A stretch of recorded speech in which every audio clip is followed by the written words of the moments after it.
Nthawi ya nkhani ndipo kupatsirani nkhanizi ndine Robert Kaluwa. Poyamba tione mitu ya nkhanizi.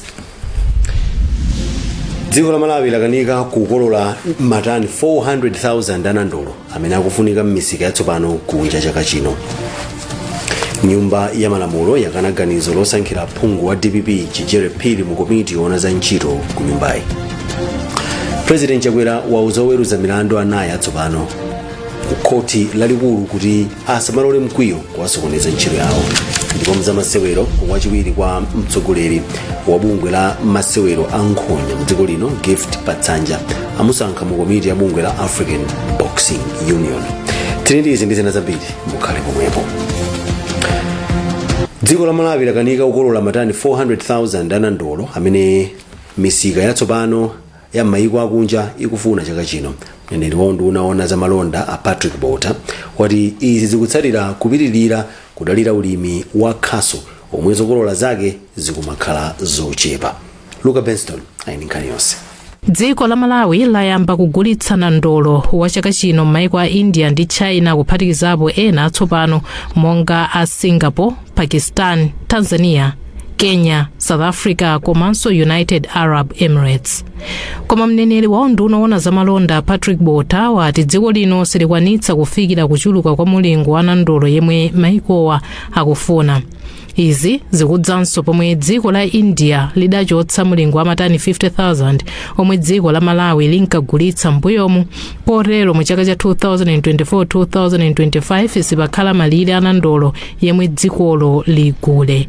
Komabe Bota ati dziko lino lili ndi kuthekera kopitirira mulingo wa nandolo ofunika kunja ngati litayika patsogolo kulima mbewuyi pogwiritsa ntchito makina m'minda ikuluikulu osati kulima modalira khaso ndi alimi ang'onoang'ono monga momwe zilili pano.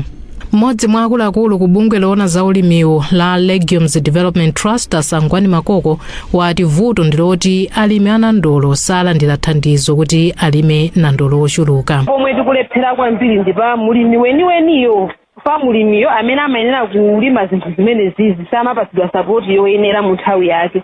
Ngati panopa tinamva zoti zansika wa ku India nthawi yoti alima atalima kale mwina ena tapanga kale mapulani amalimidwe yawo. Ndezi zimene zimasokoneza kuti anthu akwaniritse zomwe nsika wakunja ukufuna. Ndeti kulephera kumuthandiza mulimi mokwana. Pacholephera kumene koko tikupizvezera kuti chaka china chilichonse tikulephera. Kafukufuku wa zokolola wa mnyengo ya ulimi ya 2003-2024 adaonetsa kuti nandolo achuluka ndi 10.9% mdziko lino. Aphungu a nyumba ya malamulo akana ganizo lakuti phungu wa DPP Aloni Chijere Phiri awayike mu komiti yoona za ntchito ku nyumba ya malamuloyi m'malo mwa Dr. Joy Chaponda omwe tsopano ndi mtsogoleri wa otsutsa. Izi zitachitika mtsogoleri wa mbali ya boma Richard Chimwendo Banda anapempha kuti pakhale voti pa ganizoli lomwe aphungu ambiri ambali ya boma sanagwirizane nalo. Dickson Chivati Gondwe anali ku nyumba ya malamulo ndipo watsana zambiri. Zokambirana za chinambala fifite za nyumba ya malamulo zayamba masanawa mu mzinda wa Lilongwe pomwe poyambirira aphungu a nyumbayi anali ndi mphindi imodzi yolemekeza yemwe anali wachiluka mtsogoleri wa dziko Dr. Saulo Silima komanso anthu ena asanu ndi atatu 8 omwe anafa pa ngozi ya ndege pa 10 June 2024. Spikala wa nyumbayi Catherine Gotani Hara analengezanso za mabiro ena omwe President Lazarus Chakwera wavomereza kukhala malamulo. Malinga ndi gawo 194D ya malamulo a dziko lino komanso gawo lachisanu lokhudza ntchito za nyumba ya malamulo, mtsogoleri wa nyumbayi ya Richard Chimwendo Banda analengeza kuti Aloni Chijere Phiri ndi dzina lomwe laperekedwa kuti akhale commissioner wa Parliamentary Service Commission kulowa m'malo mwa Dr. Joy Chaponda yemwe pakali pano ndi mtsogoleri wa mbali yotsutsa boma. Izi zinachititsa aphungu kusemphana maganizo ndipo ambali yotsutsa anapempha spikala wa nyumbayi kuti pakhale voti. Atatsiriza kuvota 32 anavomereza dzina la Chijere Phiri, 75 anawakana pamene 83 sanabwere tsiku la lero.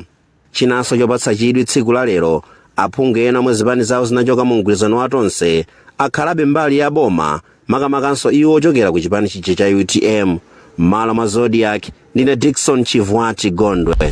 Pomwe aphungu a nyumba ya malamulo ayamba kukumana pa msonkhano wachisanu wa chaka cha nyumba ya malamulo cha nambala 50 katswiri pa zandale ya George Phiri wati aphungu akuyenera kukambirana zomveka pofuna kuthana ndi mavuto azachuma omwe ali mdziko lino. Mtsogoleri wa zipani zotsutsa mnyumbayi Dr. George Chaponda wati chuma chalowa pansi ndipo pa msonkhano wa aphungu akufuna boma lipereke tsatanetsatane wa zomwe likufuna pofuna kubwezeretsa chuma mchimake. Leya Mulekano ali ndi zambiri kulipotera. Malinga ndi mneneri wa nyumba ya malamulo a Ian Mwenye, aphunguwa akumana kuyambira lolemba pa 26 mpaka pa 20 Seputembala kuti mwazina akakambirane mabilo osiyanasiyana. Ndi chatimaniwa kuti ordinary meeting ya parliament. So kutanthauza kuti akhale akukambirana mabilo komanso tikuyembekeza nduna kuyankha mafunso kuchokera kwa aphungu a nyumba ya malamulo komanso kukhala timati ministerial statement. Katswiri wa ndale ya George Phiri wati mpofunika kuti aphungu akambirane mfundo zofunika monga kayendetsedwe ka ndondomeko ya zipangizo zotsika mtengo ya AIP, malamulo oyendetsera migwirizano ya zipani za ndale ndi mavuto azachuma omwe Amalawi ambiri akukumana nawo pakadali pano. Nkhani ya affordable input program Amalawi amayembekezera kuti mu 2020 muja nkhani ya AIP ithandizira kuthana ndi njala mdziko muno, koma tikunena pano mdziko muno muli njala yoopsa, koma AIP chiyambira 2020 kufikira pakali panopa yakhala ikudya ndalama zochuluka mu budget yathu, koma sizikupindula chifukwa sitikumayenera kukhala ndi njala maboma 23 pa maboma 28. Pakadali pano mtsogoleri wa zipani zotsutsa boma ku nyumbayi a George Chaponda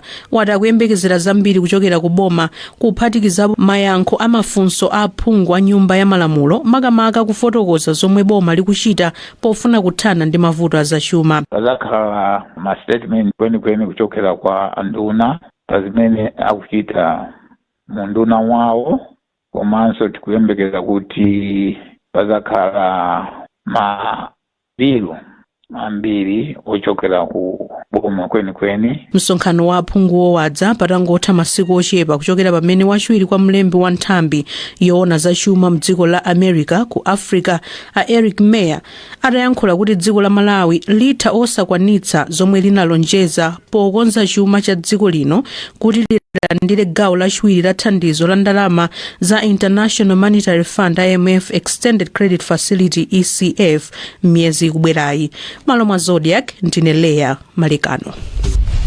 Unduna wa zachilengedwe wati maiko osauka sangapeze chilungamo pa ntchito yochepetsa mavuto odzakambaka kusintha kwa nyengo ngati sagwirana manja ndi kulankhula ndi liwu limodzi. Mlembi mu ndunawo a Yusuf Mkungula wanena izi poyamba pa msonkhano wa masiku atatu wa maikowa okonzekera msonkhano wa COP29 chaka chino. Tindi report la Western Quarter. Mlembi mu ndunawo a Yusuf Mkungula wati nkofunika kuti maiko omwe akungotukuka kumene agwirane manja ndi kulankhula chimodzi chifukwa sachita nawo mchitidwe omwe ukuchititsa ngozi zosaneneka pa maikowa. Mkungula ati pokhapokha mawu awo atamveka ndi pomwe maiko olemera angayambe kuchitapo kanthu chifukwa panopa sakuchita kanthu molingana ndi chiwonongeko chomwe akuchititsa. Iwo awonjezera kuti mwachitsanzo phindu lomwe dziko la Malawi lomwe likuchokera kovutika ndi namondwe wa Fred ndi ana komanso panopa njala yomwe yakudza anthu ambiri kamba nyengo ya El Nino ndilochepa kwambiri. Maiko ambiri ngakhalenso azathu amene amatithandiza chitukuko chosiyanasiyana analonjeza kuti atithandiza nkhani ya chuma kumbali ya kusintha kwa nyengo mdziko muno, komanso maiko ena onse 45 amene timati least developed countries. Pano ndilokondwa kunena kuti tayambako ndithu kupeza phindu. Phindu loyamba ndi limene azathu the government of Scotland, boma la Scotland linalonjeza kuti litithandiza ndi $2.5 million. Titachoka ku msonkhano waukulu wa kusintha kwa nyengo umene ndi COP28 ku Dubai, ngati ministry tinakhazikitsa pachizungu tikhoza kuti ka task force kapena kuti ka bungwe kongoyembekezera kuti kapange ndondomeko yoti kodi tingapange motani kuti mwina tipeze chuma chokwanira makamaka kuchokera kwa anthu amene analonjeza kuti atithandiza. Ndeti kulemba ndithu zikalata makonsept osiyanasiyana kuti mwina tithe kupeza ndalama zimenezo chuma chambiri choti chitithandize kupanga ntchito zosiyanasiyana zothetsa kapena zochepetsa ululu umene umabwera chifukwa cha kusintha kwa nyengo. Limenelo ndi lina mwa phindu limene tayamba kupeza, komabe zimenezi zimabwera mochedwa chifukwa kuti pali ndondomeko yosiyanasiyana imene imachitika kuti ntchito imeneyi itheke. Timene alitsatilenso maprocedure kapena thandizo mmene anu akakufunira ndimene analonjeza zija ndeti kukhulupirira kuti mwina zimene zitithandiza kuti tipeze thandizo lochuluka kutsogoloko. Mwachitsanzo, dziko la Malawi palokha limafunika $500 million chaka chatha zothandizira kubwezeretsa zinthu mchimake potsatira namondwe wa Fred, koma linapeza $200 million basi. Nthumwi ku msonkhanowu zikuyembekezeka kukambirana za kuonongeka kwa mpweya pa dziko lonse, kuchita zinthu poyera, kuonongeka kwa zachilengedwe komanso ulimi, zomwe akuti ndizo azazitengere ku msonkhano wa zachilengedwe maiko osiyanasiyana ku Azerbaijan, ndi cholinga chokuti mwina nkukapezako phindu la maiko 45 ongotukuka kumenewa. Ndine Western Guta kulilongwe. Akuluakulu makamaka ena achipani cha UDF ati ali ndi chiyembekezo chikulu kuti msonkhano waukulu osankha adindo mchipanimu omwe udzachitike pa 2 ndi pa 3 Oktoba mu mzinda wa Blantyre udzathandiza atsogoleri atsopano kulimbitsa chipanichi kukhala ndi mphamvu monga kale. Katswiri Pandala Victor Chipofya Junior wati izi nzotheka chipanichi chitadzapereka mwayi wofanana kwa onse omwe akapikisane m'maudindo ku msonkhanowu. Tindize mbiri mulipotire la Christopher Sande. Anthu ena achipani cha UDF anali ndi zokambirana zawo kunaperi mu mzinda wa Blantyre loweruka, pomwe akukonzekera kudzakhala ndi msonkhano waukulu kuyambira pa 2 mpaka pa 3 Oktoba chaka chino mu mzinda wa Blantyre. Akuluakulu ena achipanichi Ken Ndanga ndi gavana wa chigawo chakumwera Adolphe Masinga ati akuganiza kuti zotsatira za msonkhano waukulu zathandizira chipani chawo kukhalanso cha mphamvu. Mafunso amakamaka amafuna kudziwa tsiku la convention, komanso amafuna kudziwa kuti kodi iwowo angatenge mbali yanji kuti azithandiza chipanichi makamaka kupyolera ku ndalama. Katswiri Pandale a Victor Chipofya Junior wati nkoyenera kuti anthu onse omwe akufuna kupikisana nawo pa udindo una uliwonse awalole kutero ngati mbali imodzi yolimbikitsa demokrasi mkati mwa chipani cha UDF. Chipani cha UDF chikamapita ku msonkhano wawo okasankha atsogoleri awo kupita ku chitsogolo, aonesetse kuti pasakhale kukondera kwa munthu wina aliyense, pasakhale anthu ena okuti akuopedwa, koma wina aliyense athe kupikisana nawo chimodzimodzi. Tamvetsedwanso kuti atupere muluzi adzapikisana nawo pa mpando wa president wa chipanichi. Malo mwa Zodiac, ndine Christopher Sande.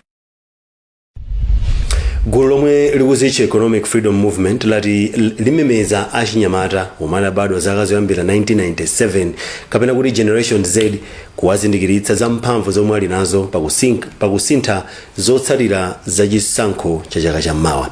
Gulu lilati likufuna achinyamata mdziko lino agwiritse ntchito mphamvu kuchuluka kwawo kuti adzitha kupeza chitukuko choyenera kuchokera kwa atsogoleri a ndale. Timve zambiri kuchokera kwa mtsogoleri wa gululi Apeshi. Chimene ndikutanthauza panopo nkhani yayikulu ndiyokhuzana ndi Generation Z. Tikamati Generation Z ndi onse amene anabadwa kuyambira 1993 kuzafika panopo kuphatikizanso ndi inuyo. Nde ife tikunena kuti Generation Z ikuyenera kuti idzuke tiyambe kupanga zinthu zoti zithandizire kupanga drive economy yathu. Ndikunena kuti kuyambira 1994 pamene dziko la Malawi linatenga ufulu mwina wokuti tikhale ndi zipani zambirimbiri amati multi-party democracy, dziko la Malawi palibe amini ifeyo ngati dziko sitinachite bwino chifukwa sitinakhale ndi njira zimene zikanatha kuthandiza dziko lathu kuti litukuke. Nthawi imeneyo mwina population kunali 3 million, panopo we are over 20 million, koma palibe kunena kuti tinapanga izizi zoti zikanatha kutithandiza kuti kazakhala 20 million tisapange sustain. Ndimapereka chitsanzo kuti dziko la China linali dziko losauka kwambiri, kunali anthu ambirimbiri, koma dziko la China atapanga chiganizo choti akhazikike business, akhazikike mu ulimi, akhazikike manufacturing, dziko la China zinthu zinasintha, ndipo panopa ndi dziko limodzi mwa maiko ochita bwino pa dziko lapansi. So ifeyo kunoko ku Malawi ndizoona kuti dziko lathu ndilomvetsa chisoni, zinthu sizikuyenda bwino, anthu tikuvutika, azitsogolera amabwera ndipo amatinamiza ifeyo achinyamata kuti ndisintha zinthu, koma samayankha lonena kuti muzasintha bwanji, pa chizungu tikuti how.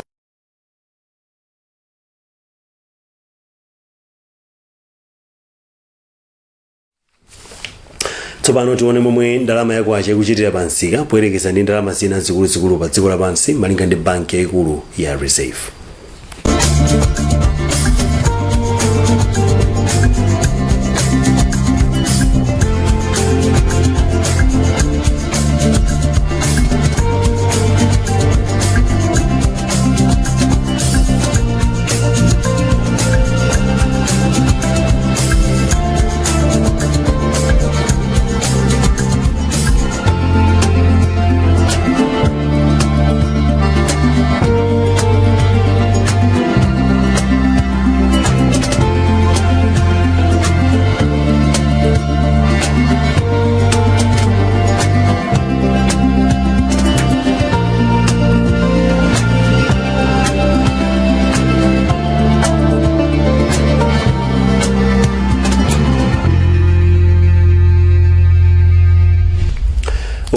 yomwe ndalama yakwacha ikuchitira pamsika poyerekeza ndi banki yaikulu pa dziko lapansi ya banki yaikulu mdziko lino ya Reserve.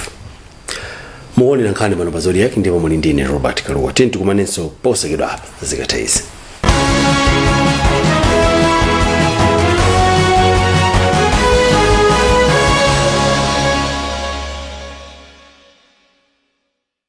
nayi nkhata ya maluwa zikafikatu ngati pamenepa mphamvu zimatha, nzeru imasowa. Apa ndi pamene mukuyeneka kukumana ndi Asena Tiring Contractors. Iwowa amakugwirani chanza kuti mukwanise kumanga nyumba yomaliza ya ulemu kwa okondedwa wanu. Iwowa amakumangirani chiliza chosiyanasiyana malingana ndi kukonda kwanu. Iwowa amamanga chiliza chokamangira pomwepo kapena chochita kutenga kukangoyikapo. Amafika kwina kulikonse kumene inu mukufuna kuti afike. Asena Tiring Contractors. Iwowa amapanga mtundu wina uliwonse wachiliza chimene inu mukuchifuna ndipo amalola kumapereka pang'ono. Mukhoza kuwapeza lero mu mzinda wa Lilongwe kulikuni kapena mukhoza kuwayimbira foni pa 093 931 909. mukayimba namba limeneyi muyankhulana ndi Mr. Zuze Laison. Iwowa amafika kwina kulikonse kumene inu mukufuna kuti akafike. kudandaula kwa kholo lako mwayisudza upeza.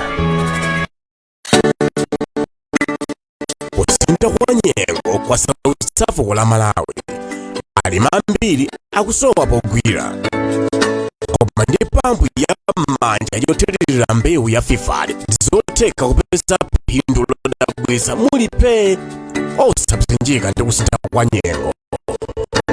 Pampu ya manja yothirira mbewu ya fifali ndi mwayi wanu woyamba ulimi wa makono ndi mpamba wochepa.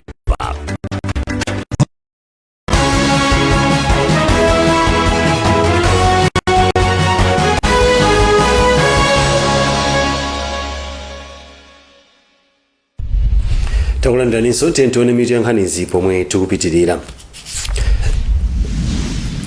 dziko la Malawi lakanika kukolola matani 400,000 anandolo amene akufunika m'misika yatsopano kunja chaka chino.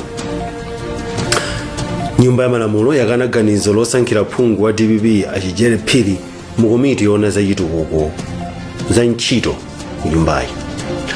President Chakwera wauza oweruza milandu anayi atsopano ku khoti lalikulu kuti asamalole mkwiyo wasokoneza ntchito yawo. Ndipo mzamasewero wachiwiri kwa mtsogoleri wa bungwe la masewero ankhonya mdziko lino Gift Batsanja amusankha mu komiti ya bungwe la boxing la African Boxing Union of African Boxing Unions Board. Tipitireni ndi nkhanizi. President Lazarus Chakwera wauza anthu anayi omwe awasankha kukhala oweruza milandu ku khoti lalikulu kuti adzikonzekera bwino ntchito yawo komanso kukhala odekha ndi kuti asamalole mkwiyo wasokoneza ntchito yawo. Poyankhula pambuyo polumbiritsa anthuwa, Achakwera anati kulimbikira ntchito ndi kudzipereka sizokwanira ngati munthu amagwiritsa ntchito mkwiyo pa ntchito yake. John Bokayuni ali ndi nkhani yonse. Oweruza milandu ku bwalo lalikulu atsopano awalumbiritsa pamwambo omwe anatsogolera ndi President Lazarus Chakwera ku Lilongwe. Polankhula pamwambowu, Achakwera anatchulapo zinthu ziwiri zomwe akuti ndi zofunika kwambiri kwa aliyense ogwira ntchito m'malo osiyanasiyana: kukonzekera bwino ntchito komanso kudekha ndi kuleza mtima. Malinga ndi Achakwera, luso, maphunziro, kudzipereka pa ntchito ndi ukadaulo ndi zosakwanira ngati munthu sakonzekera bwino komanso kudekha pogwira ntchito. Apa Achakwera alangiza oweruza milandu atsopanowa kuti adzikonzekera bwino ntchito ndi kukhala odekha akamagwira ntchito yawo. Mmodzi mwa omwe awasankha kukhala oweruza milandu a Trouble Kaluwa wati malangizowa ndi ofunika kwambiri pa ntchito yawo. Tikhulupirira kuti tigwiritsa ntchito ukadaulo wathu umene tikugwiritsa ntchito monga ine loya komanso iwo aja zintchito zimene amagwira. Tigwiritsa ntchito zimenezi mu ofesi ya jaji kuti tithandizire kupititsa patsogolo chilungamo. President atilangiza ndipo zimene alangiza za nzeru kwambiri ndikuona ngati yabwino. ndikofunika kwambiri kuti tizikhala adongosolo monga mukudziwa ntchito ya majaji ntchito yovuta kwambiri. Poyankhula mwambo utatha, mkulu wa mabwalo a milandu mdziko lino Arozini Mzikamanda wati dziko lino likufunika oweruza milandu oposa 90 ndipo pano pali oweruza milandu 58 okha. Tinacho chikhulupiriro chakuti kusankhidwa kwa majaji 4 amenewa kutithandiza kuti zimene timachita ntchito yathu imene timagwira ipite patsogolo. Tikudziwa kuti tikadali ochepa komabe amene abwerawa atithandiza kotero kuti tapatsa kale ma division ya high court kumene azikagwira ntchito kuti akangochoka pano akayambe ntchito. Omwe awasankha kukhala oweruza milandu atsopanowa ndi yemwe anali mlembi wa mabwalo a milandu Akondwani Banda, yemwe anali oweruza milandu ku bwalo la Lilongwe Chief Resident Magistrate Amadalitso Khoswe Chimwaza, yemwe anali mkulu wa bungwe la Legal Aid Bureau Atrabo Kaluwa ndi Aedi na Bodole. Ndine John Paul Kayuni, malo mwa Zodiac. Paradutsa miyezi 3 achisiyireni ntchito Amartha Chizuma ngati mkulu wa bungwe la ACB, unduna wa zachilungamo wayamba ndondomeko yolemba ntchito mkulu watsopano wa bungweli. Mneneri munduna wa Frank Namangale wati boma lachita izi pozindikira kufunikira kwa udindowu pa ntchito yofufuza milandu yokhudza Katangale. Franklin Mtambalika ali ndi nkhani yonse. Unduna wa zachilungamo wayamba ndondomeko yolemba ntchito mkulu wa ACB, udindo omwe wakhala wopanda munthu kuchokera mwezi wa Mei chaka chino.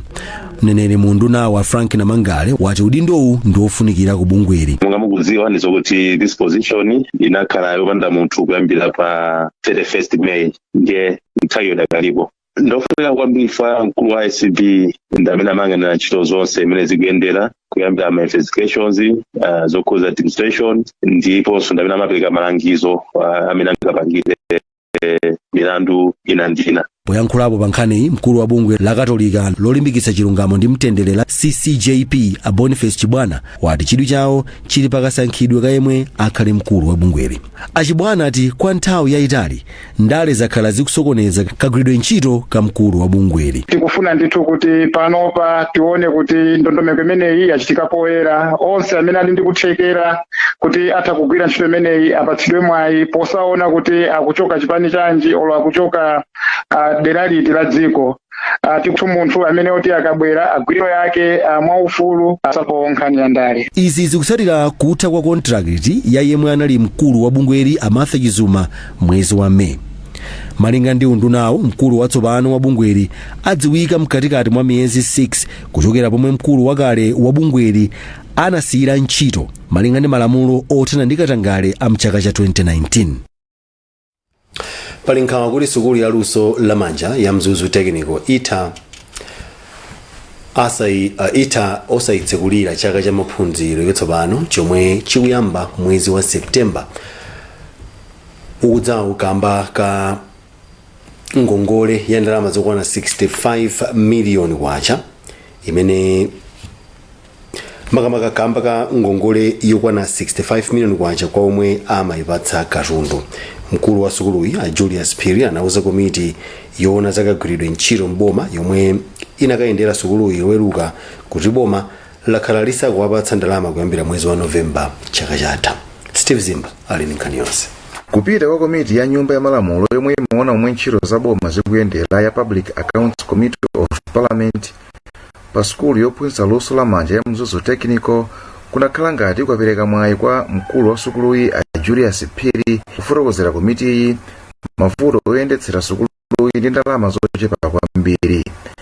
Phiri ati kwa miyezi 9 yomwe boma silinapatse ndalama zoyendetsera sukuluyi akhala akugwiritsa ntchito ndalama zomwe ophunzira omwe samathandizidwa ndi boma amalipira omwe alipo ochepa kwambiri.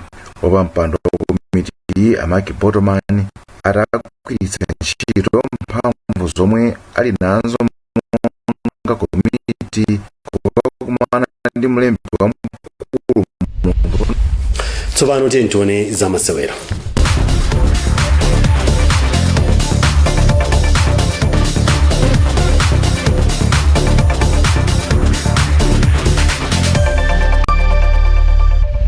Wachiwiri kwa mtsogoleri wa bungwe la Malawi Professional Boxing Control Board Gift Batsanja amusankha kukhala membala wa komiti yoyang'anira oyimira nkhonya ya bungwe la African Boxing Union ABU. Mtsogoleri wa bungwe Lonzo Defender Zimba watiuza kuti patsanja yemwe amaona za zotsatira za nkhonya amusankha pa msonkhano wa chaka wa bungwe la ABU umene watha dzulo ku Kampala mdziko la Uganda. Apatsanja kufotokoza. Choyamba ndinokondwa kuti ndapasula mwayi otere. Ndi mwayi waukulu kwambiri kutero kuti Malawi kukhala nawo mkomiti yayikulu ngati imeneyo yoyang'anira ma officials oyimbira komanso kugamula nkhonya za professional. So kuona ngati kwa ine ndekha ndi chinthu cha mtengo wapatali komanso ku dziko la Malawi kuti tikutha kudziwika ndithu kunjako kuti ntchito zathu akutha kuziona kuti titha kugwira ntchito pa level yayikulu ngati imeneyo. Tikuyenera kuona kaye dziko langa ngakhale ndikuyimirira Africa yonse komano ndili ndi anthu ena kunoko amene ali oyimbira nkhonya amene nawo samagamula nkhonya amene nawo sakhala nthawi yayitali amene akupanga kumayiko. Ndi nthawi yonena kuti ndiyuze mwayi umenewu popempha kunena kuti nawonso azipasidwa mwayi oti akayimbire kunja kwa dziko lino kapena akagamula nkhonya kunja kwa dziko lino. Pakutero tilipititsa dziko lathu patsogolo la Malawi.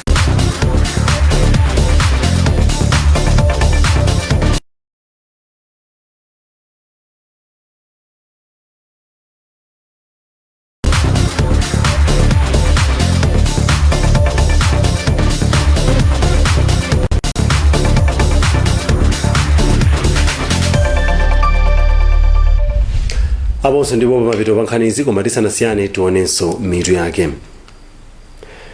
Dziko la Malawi lakanika kukolola matani 400,000 anandolo amene akufunika m'misika yatsopano kunja chaka chino. Nyumba ya Malamulo yakana ganizo losankhira aphungu wa DPP achijere phiri mu komiti yoona za ntchito ku nyumbayi. President Chakwera wauza oweruza milandu anayi atsopano ku khoti lalikulu kuti asamalole mkwiyo kusokoneza ntchito yawo. Ndipo mzamasewero wachiwiri kwa mtsogoleri wa bungwe la masewero a nkhonya mdziko lino Gift Patsanja amusankha komiti ya bungwe la African Boxing Union. Pezani zambiri pa tsamba lathu zodiac malawi.com. Mwana ndine Robert Karua, makoma nonse.